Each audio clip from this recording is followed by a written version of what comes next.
Over the last several weeks, we have talked about some of the most profound longings of our hearts. We've talked about our longing for deep peace and for joy, longing for glimpses of truth, our longing for life to come together in a way that makes sense, and last week, our longing to be known and accepted as we truly are. Today, we look at a longing that we don't often quite remember that we have. I think it's because it somehow gets buried deep inside of us. But this is the longing for compassion, a longing that God has planted already deep within our hearts.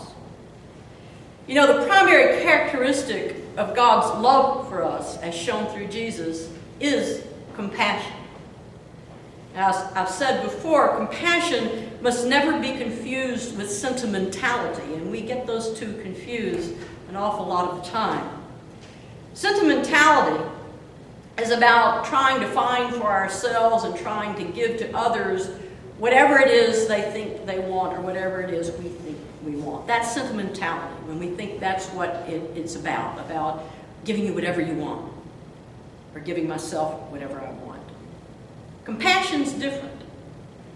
Compassion is about giving to ourselves and sharing with others what we and they truly need.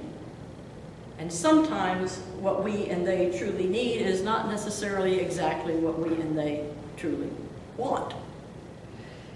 As we look at today's gospel, we see such compassion in action. First, Jesus sees a large crowd who's come to hear him and maybe even be healed in some way by him. And it's around supper time.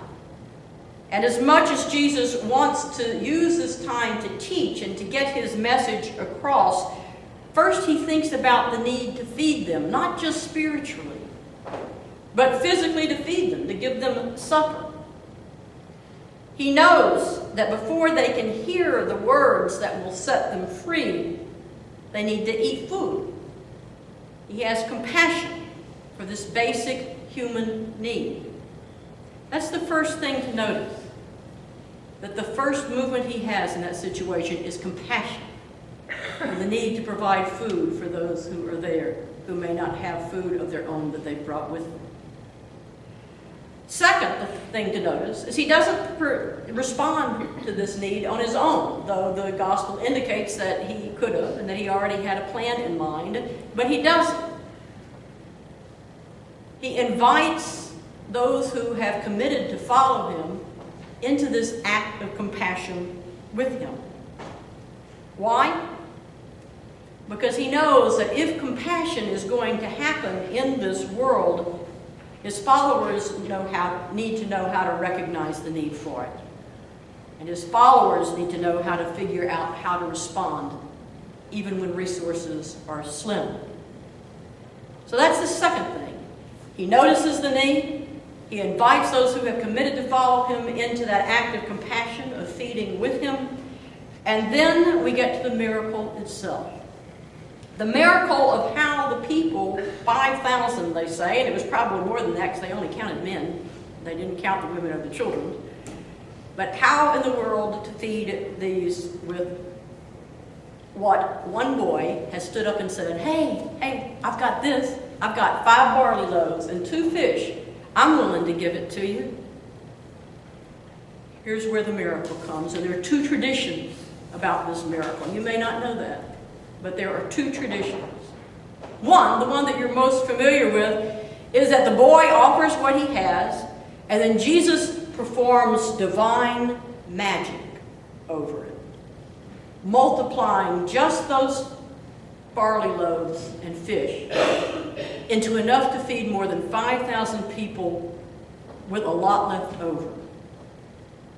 According to this tradition, the miracle is that God works his divine magic without anyone else ever having to lift a finger. But there's another tradition.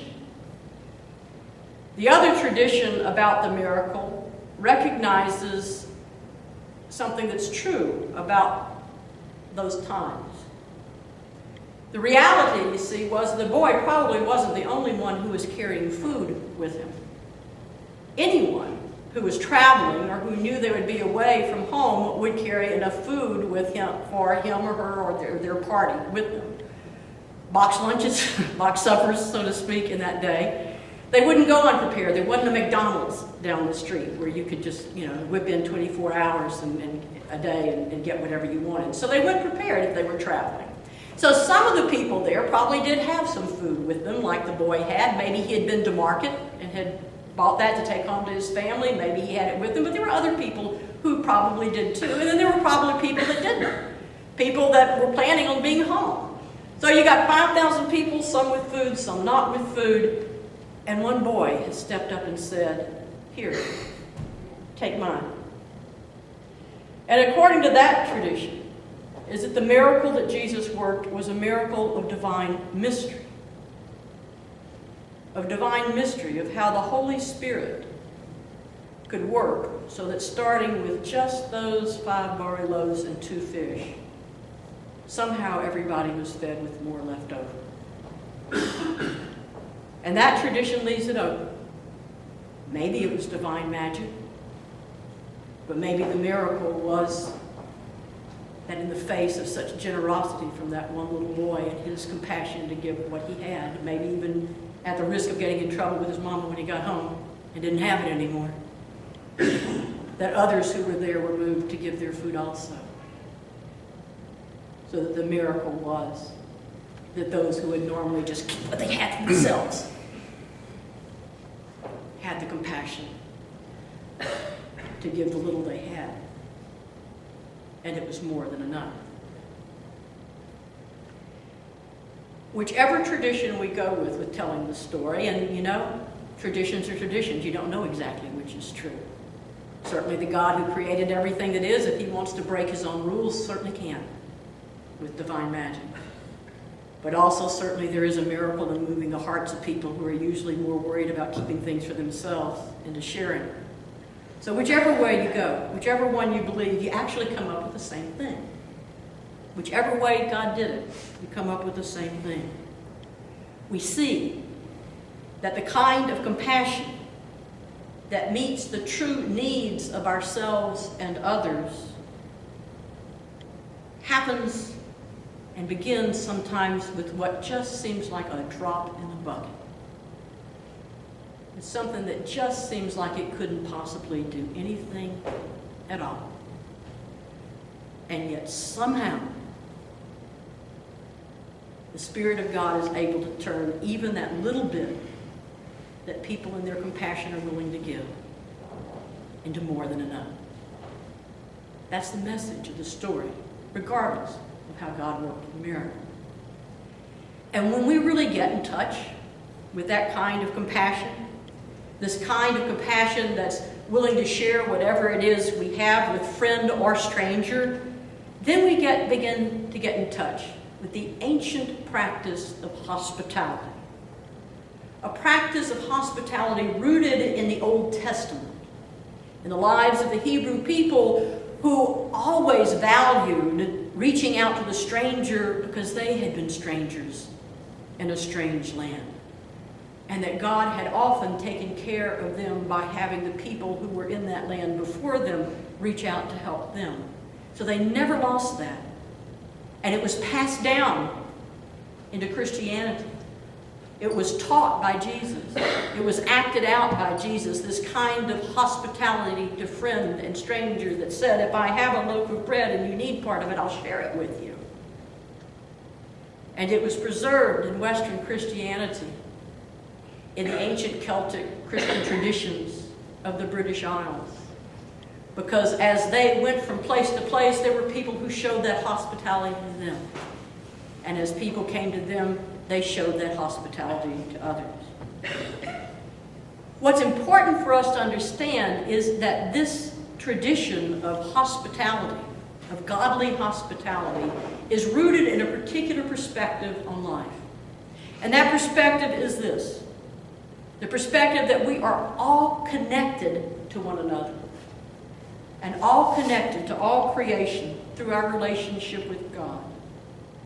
What this means is that whatever impacts one of us impacts all of us, whether the impacted person is personally known to us or not. The bottom line is this: the practice of hospitality to friend and stranger is a very personal practice of mind and heart. But it's amazing what we've done with that. We have quickly, over generations, distanced ourselves from seeing it as that personal engagement, that I reach out and help you to have what you need and share what I have with you because I know we're connected even if I don't know you. We've distanced ourselves with that, with words like charity, social justice, words that take the personal relationship out of it and make it an act where those who have do something nice for those who don't have, but I don't really know you, and you're over there, and the only reason I'm doing this is because I'm supposed to, and because I feel like I ought to. Charity is when we give something of what we have to someone we know that doesn't have it. We don't know them. We put stuff in the baskets out there. That's charity. Or social justice, which tends to become divorced from all that justice meant in the Old Testament and simply has become political issues and causes. You're either for it or you're against it. Divorced from Christian hospitality, of the need to remember that we're all connected one to another.